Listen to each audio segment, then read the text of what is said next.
Bismillah, alhamdulillah, wassalatu wassalamu ala rasulillah Sayyidina Maulana Muhammad bin Abdullah wa ala alihi wa sahbihi wa man walah wa la hawla wa la quwwata illa billah, amma ba'd.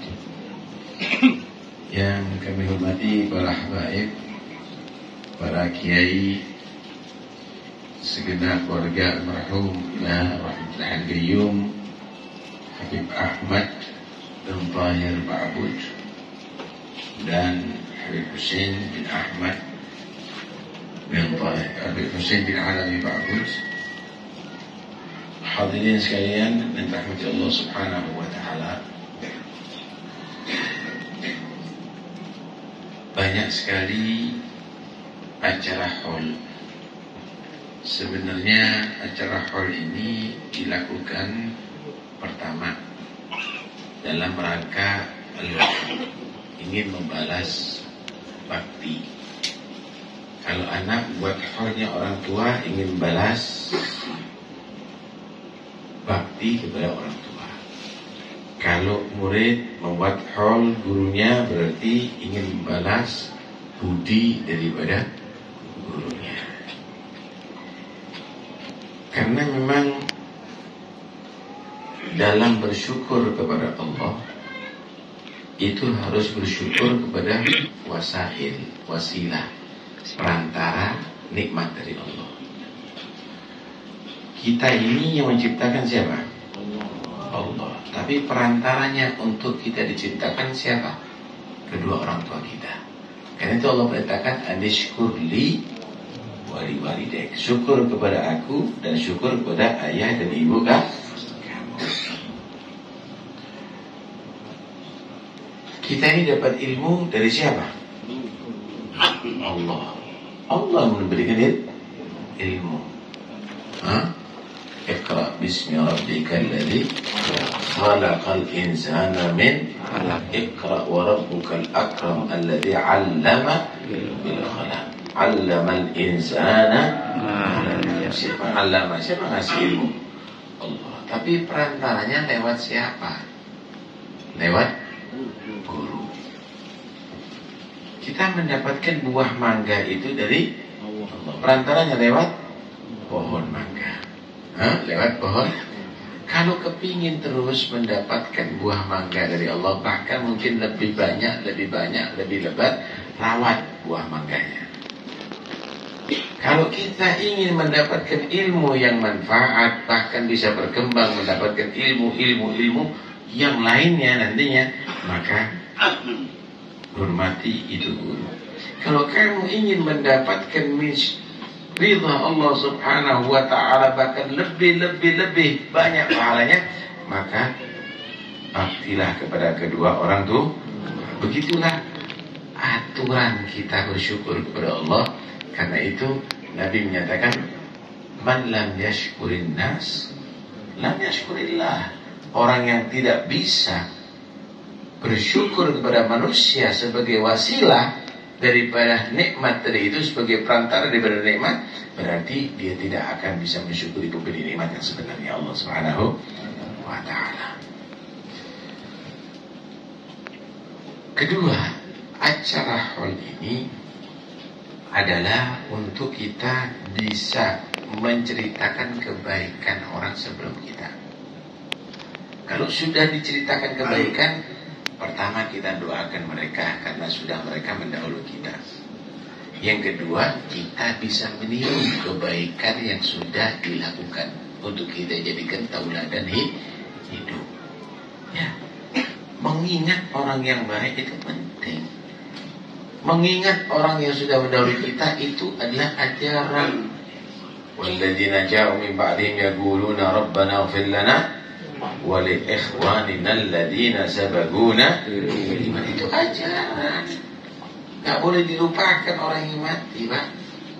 Enggak boleh dilupakan orang tua yang mati, datuk yang mati, bahkan ulama-ulama yang mati, bahkan sahabat yang mati, bahkan para nabi. Enggak boleh dilupakan, harus ingat. Tapi kalau mengingat sambil mendoakan, ya Allah, ampuni dosa kami dan dosa orang-orang yang telah mendahului kami dalam keadaan beriman. Begitu. doa ini diberhentikan sama si mayit. Nabi itu menggambarkan mayit itu begini. Al-mayyit fi qabrihi kal gharigil mutaghawwith. Mayit itu di kuburannya seperti orang tenggelam di tengah lautan.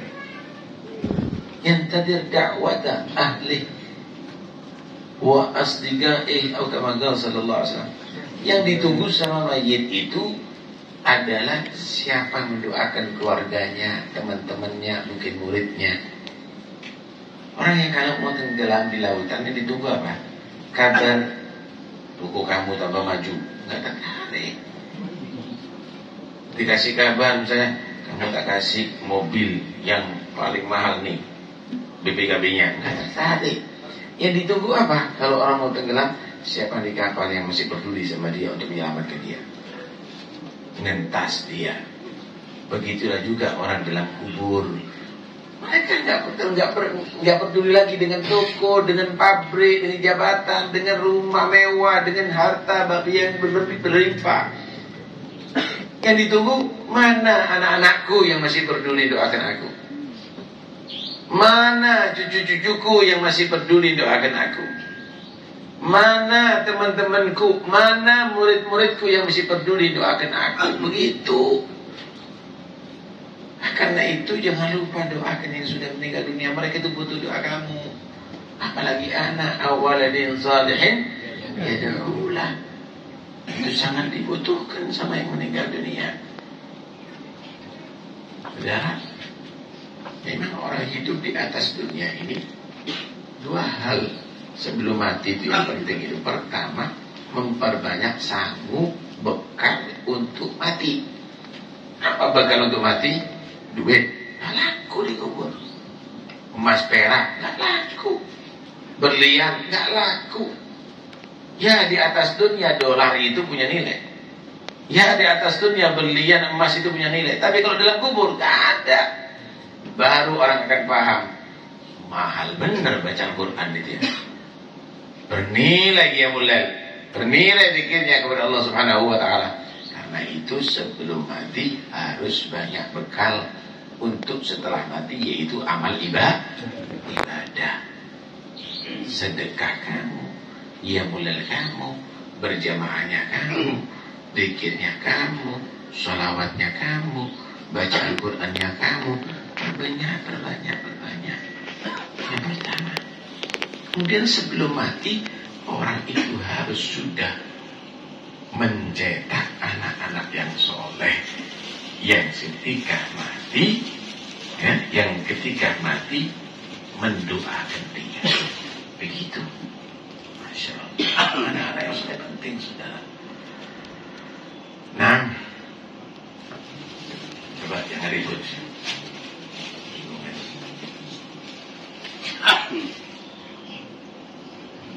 Anak yang soleh mendoakan dia. Ini sementara kita ini apa yang kita siapa? Kita ini belum mendidik anak kita rajin sholat berjamaah. Tapi kita selalu ngajak anak kita nonton TV berjamaah.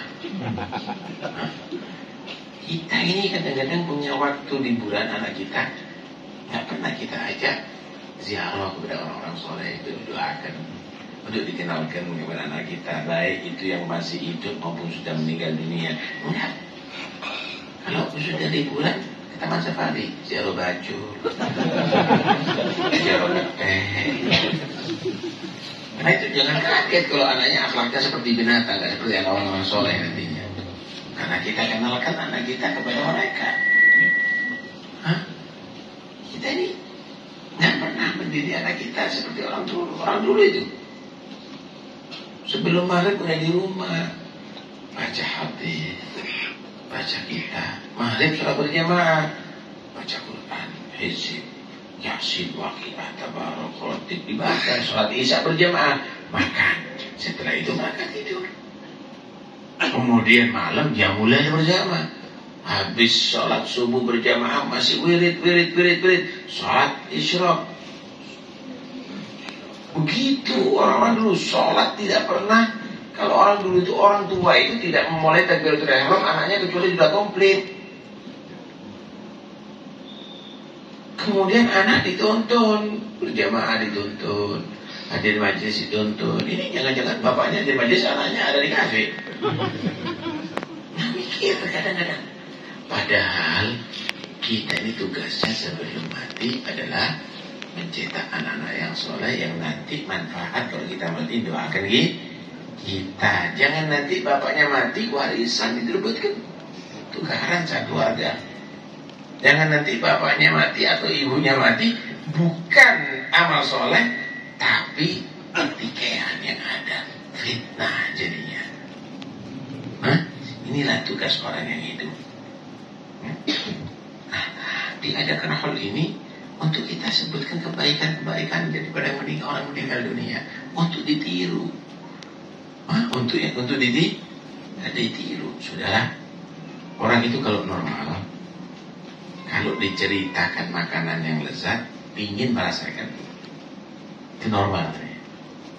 Kalau diceritakan perempuan yang cantik, kalau laki-laki ingin kenalan, itu normal. Kan? Kalau diceritakan orang soleh, ini apa ini? Jadi nggak normal sampean. Kalau diceritakan orang yang soleh, ingin jadi orang yang soleh. Ceritakan wali, pingin jadi wali. Ceritakan orang-orang yang hebat, pingin jadi orang-orang pilihan itu. Loh, aneh kita ini. Aneh. Kita melihat misalnya orang-orang muslimin, la ilaha illallah, orang Islam, ya hadir. Rambutnya kayak Michael Jackson. Ini apa yang ditiru? Kenapa Anda tidak meniru dengan yang diholi? Kadang-kadang kita ini senang baca manakib, tapi kadang-kadang pakai anting-anting. Loh, kenapa bisa begitu, ikhwani? Karena itu diceritakan kesolehan orang-orang ini untuk merangsang kita untuk meniru mereka. Ulaika alladzina hadahumullahu fabihudahum tadi begitu. Saudara, dalam meniru orang yang soleh nggak harus persis. Belum tentu orang itu bisa melakukan sama. Nah, kalau sampai meniru amalnya Al-Habib Abdullah bin Al-Haddad, sama mampu. Habib Abdullah Al-Haddad itu kalau masa kecilnya belajar ilmu, berangkat belajar ilmu, pulang tidak melakukan apa-apa kecuali masuk khulwah. Khulwahnya itu ada masjid di Hadramaut itu ukurannya kecil. Kalau kita masuk khulwah situ, ke kanan kesenggol sudah sama titik, ke kiri kesenggol sama titik, persis. Pandangan manusia langsung ke tempat sujud. Lebih dari itu sudah ketutup semuanya. Inti jinjit kebentuk sudah. Tidak keluar dari tempat itu kecuali setelah 100 rakaat. Ada riwayat 200 rakaat. Begitu amalnya Syekh Bakar bin Salim. Setiap malam berangkat dari Lesik menuju ke Tahrim. Itu seluruh masjid Tahrim dulu nggak ada sanyo, dipenuhi dengan air wudhu. Bukan hanya masjid, sampai minumannya binatang unta-unta dipenuhi semuanya. Itu setiap malam. Itu setiap malam. Amalnya Syekh Abdul Qadir Jilani 40 tahun istiqomah, sholat di awal waktu tidak batal sampai subuh. Nah, kalau kita kan enggak, sholat di akhir waktu itu pun batal masih. Nah, kita kalau persis sulit, tapi minimal niru. Lo Anda nggak bisa niru jumlah rakaatnya, tiru qiyamulailnya walaupun 2 rakaat. Anda nggak bisa melakukan sholat duha dalam sholat duha setiap harinya 8 juz misalnya. Anda nggak usah 8 juz, tilu sholat duha walaupun 2 rakaat. Terus demikian. Ketika Anda mulai meniru, di situ Anda nanti akan dibantu sama Allah. Ini namanya mujahadah. Walladzina jahadu fina lanahdiyannahum. Nanti akan dibantu oleh Allah. Kamu akan bisa senang ibadah, tingkatkan ibadah, lama-lama bisa katut. persis sama orang yang kamu cintai, yang kamu tiru tadi. Itu disampaikan oleh Allah Subhanahu wa ta'ala. Minimal mirip lah, minimal mirip. Illam takunu mithlahum fatashabbahu innat tashabbuha bil kirami falahu. Kalau memang nggak persis, ya mirip-mirip lah. Mirip dengan yang mulia, ikut mulia. Kertas itu nggak bernilai. Tapi ketika kertas itu dimiripkan dengan bentuk mawar, warnanya dimiripkan, ditaruh ada di vas bunga, pantas apa nggak pantas? Pantas, berkatnya nih, ya, plastik nggak ada nilainya. Tapi ketika plastik didaur ulang dibentuk seperti buah mangga, buah anggur, ditaruh ada di wadah daripada buah-buahan, masih bisa dipajang walaupun tidak bisa dirasakan.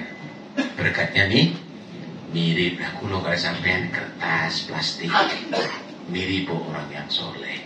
Berkat buat mirip orang yang soleh, insya Allah kantut seperti orang yang soleh. Begitu saudara, ya, jangan malu kalau mirip orang soleh. Tuh di jalan-jalan tatuan kape sampai kok batik awalnya mirip sama siapa itu. Mereka nggak malu, semua dianting-antingi, telinga dianting-antingi, hidung dianting-antingi, saya kira ambil dianting-antingi, model, ya. Tapi mereka nggak malu. Masa kita pakai serban mirip sama orang soleh malu? Model pakai siwak mirip sama orang soleh malu? Nggak perlu malu. Anda mirip sama orang soleh, Anda harus bahagia. Mudah-mudahan termasuk orang yang soleh. Amin. Terakhir, jangan gabung terus sama orang soleh. Jangan pernah pisah. Jangan pernah pisah. Man asyarul asyraf asya musyarrafan wa mu'asyirul andari ghaira musyarrafi. Ama tara jiddal hagira mugabbalan bithagri lamma sara jiddal mushafi. Orang yang kumpul dengan orang yang mulia, maka hidup dimuliakan oleh Allah. Amin. Orang yang kumpul dengan orang yang hina, maka hidup dalam keadaan kehinaan. Kamu lihat bagaimana Al-Quran. Al-Quran itu kulitnya dari karton. Karton itu banyak berserakan di tengah jalan. Tapi karena kumpul dengan Quran, ada karton yang kumpul dengan kitab-kitab, jadi kulitnya kitab-kitab, masuk perpustakaan, masuk masjid, masuk musola. Malah kalau sudah kumpul dengan Quran, jadi kulitnya Al-Quran, karton itu hukumnya haram disentuh kecuali sudah punya wudu. Gak boleh junub pegang, gak boleh gak punya wudu megang, sampai begitu. Gak boleh orang head megang, sampai begitu. Kenapa? Berkat lengket kumpul terus sama yang baik. Sampai juga begitu, kumpul dengan habaib, kumpul dengan ulama, kumpul dengan orang yang soleh, terus maka Anda akan hidup dalam keadaan dimuliakan oleh Allah Subhanahu wa ta'ala. Punya duit 100.000, beli misalnya rambutan, dapat 4 kilo, ditimbang, yang ditimbang ternyata bukan rambutan saja, sak tangkai-tangkainya yang lekat dengan rambutan ditimbang. Berkat apa? Tidak pisah dengan rambutan. Tapi kalau sudah tangkainya pisah daripada buah rambutan, masuk ke tong sampah, dibakar. Kita semuanya keras tangkai, keras daun. Jangan pernah pisah dengan para ulia. Jangan pernah pisah dengan para habaib. Jangan pernah berpisah dengan ulama dan orang-orang yang soleh. Tetap cekat, tetap lengket, ya, biar nanti di hari kiamat katut insyaallah. Amin. Kalau berpisah nantinya akhirnya masuk neraka. Udah nggak soleh, nggak cinta sama orang yang soleh. Ya, jadi nasibnya seperti tangkai yang berpisah dengan buah rambutan, nggak ikut ditimbang, nggak ikut dalam rombongan. Mudah-mudahan insyaallah kita dapat orang. Amin. Amin. Dan mudah-mudahan acara ini akan menjadi acara berkah, selalu dapat rahmat Allah, panjang umur, insyaallah sehat walafiat lahir batin, masuk Ramadan dalam keadaan penuh semangat ibadah. Amin ya rabbal alamin. Titip pesan, kalau sampean ada di rumah nanti lihat Nabawi TV, ya, mengisi Ramadan Nabawi TV itu milik Robitoh Al-Alawiyah, dan sekarang itu sudah diajarkan bagaimana tata cara puasa yang sah dan diterima oleh Allah. Wa ma khalaqtul jinna wal insa illa liya'budun. Aku tidak ciptakan manusia dan jin kecuali untuk mereka beribadah. Ibadah yang sah, bukan ibadah yang batil, yang batal. Ibadah yang sah, ibadah yang diterima. Sampean sholat tapi dalam keadaan junub, dosa. Gak punya wudhu, dosa. Walaupun sholat, walaupun baca 30 juz Al-Quran. Kenapa? Karena ibadahnya ibadah fasidah, ibadah yang rusak, ibadah yang batal. Nah, ibadah yang sah ya? Perempuan misalnya wudhu dalam keadaan haid, dosa. Tidak diciptakan manusia dan jin kecuali untuk ibadah, tapi ibadah yang sah. Karena itu harus dipelajari. Puasa yang sah, sholat yang sah. Lihat Nabawi di TV. Kemudian ibadah itu bukan hanya sah, tapi harus makbulah, diterima oleh Allah Subhanahu wa ta'ala. Sholat syarat rukun dipenuhi, sah, tapi baju colongan, sarung colongan, ya ini sah tapi nggak diterima. Sama dengan umroh haji hasil korupsi, ke masjid ke umroh. Gue ada niatin buat umroh, ya sah umrohnya tapi nggak diterima. Ya, diperintahkan ibadah yang sah dan ibadah yang diterima, ibadah sahihah wa makbulah. Dipelajari itu semuanya ada di Nabawi TV ya. Nabawi TV. Mudah-mudahan insyaallah kita semuanya bisa bergabung ada di situ. Juga kalau bisa sampean di dalam bayar listrik, bayar air atau yang lainnya lewat aplikasi Barokah. Aplikasi Barokah. Nah, itu adalah milik juga Robito dan kembalinya nanti kembali kepada maslahatnya kaum muslimin. Eman masih duit 300 rupiah, 500 rupiah, tapi ternyata bisa manfaat kepada kaum muslimin, dapat pahalanya nanti. Paham ya? Ojo eman ambil 200 tapi nanti akhirnya menjadi hisab. Gunakan untuk amal soleh yang mungkin itu adalah sangat membantu kaum muslimin. Aplikasi apa? Barokah. TV-nya TV apa? Nabawi TV. Mudah-mudahan manfaat. Sallallahu alaihi wasallam. Alhamdulillah. Assalamualaikum warahmatullahi wabarakatuh. Waalaikumsalam warahmatullahi wabarakatuh.